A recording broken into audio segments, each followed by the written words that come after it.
നിങ്ങൾക്ക് ബസ്സിൻ്റെ സൈഡ് സീറ്റിൽ ഇരുന്ന് ട്രാവൽ ചെയ്യാൻ ഇഷ്ടമാണോ? സൈഡ് സീറ്റിൽ നിന്ന് ഞാൻ ഉദ്ദേശിച്ചത് നമ്മുടെ വിൻഡോ സീറ്റൊക്കെ ഇല്ലേ, നമ്മളൊക്കെ പണ്ട് അടി ഉണ്ടാക്കുന്ന സീറ്റ്.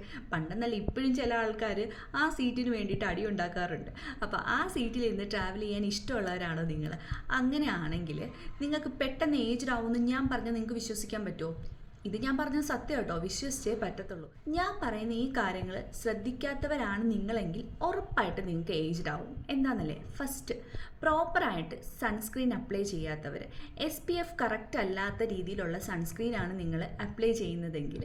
രണ്ടാമത്തെ കാര്യം, നമ്മൾ ഇത്രയും വെയിലും കാര്യങ്ങളൊക്കെ അടിച്ചിട്ട് നേരെ വീട്ടിലോട്ട് ചെല്ലുമല്ലോ. വീട്ടിലോട്ട് ഓടി ചെന്ന ഉടനെ ചിലർ TV ഒക്കെ ഇട്ടിട്ട് അതിൻ്റെ ഫ്രണ്ടിലായിരിക്കും ഇരിക്കുക. ഇപ്പം TV അത്ര ട്രെൻഡ് അല്ലാത്തത് കൊണ്ടിട്ട് ഫോൺ എടുത്തിട്ട് അതും എടുത്ത് ഏതെങ്കിലും കസേരയിൽ പോയിരിക്കും.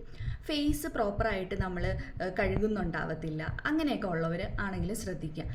അല്ലെങ്കിൽ നിങ്ങൾ യൂസ് ചെയ്യുന്ന ഫേസ് വാഷ് നിങ്ങളുടെ സ്കിന്നിന് സ്യൂട്ട് അല്ലാത്ത രീതിയിലോ അല്ലെങ്കിൽ പ്രോപ്പറായിട്ട് pH ഇല്ലാത്ത തരത്തിലുള്ള ഫേസ് വാഷോ അതുപോലെ സോപ്പോ യൂസ് ചെയ്തിട്ടാണ് നിങ്ങൾ കഴുകുന്നതെങ്കിൽ ഉറപ്പായിട്ട് നിങ്ങൾക്ക് ഏജ്ഡ് ആവും. ഏജ്ഡ് മാത്രമല്ല കേട്ടോ, വേറെ ഇഷ്യൂസും ഉണ്ടാവും. എന്തൊക്കെയാണെന്നല്ലേ? ഇറിറ്റേഷൻ, ഇച്ചിങ്, പിന്നെന്താ പറയുക, പിമ്പിൾസ്, പിഗ്മെൻറ്റേഷൻ, ഈ തുടങ്ങിയ എല്ലാ പ്രശ്നങ്ങളും ഉണ്ടാവും. അപ്പം ഫേസ് വാഷും സൺസ്ക്രീനും മസ്റ്റായിട്ട് നിങ്ങൾ ഡെയിലി യൂസ് ചെയ്യുക.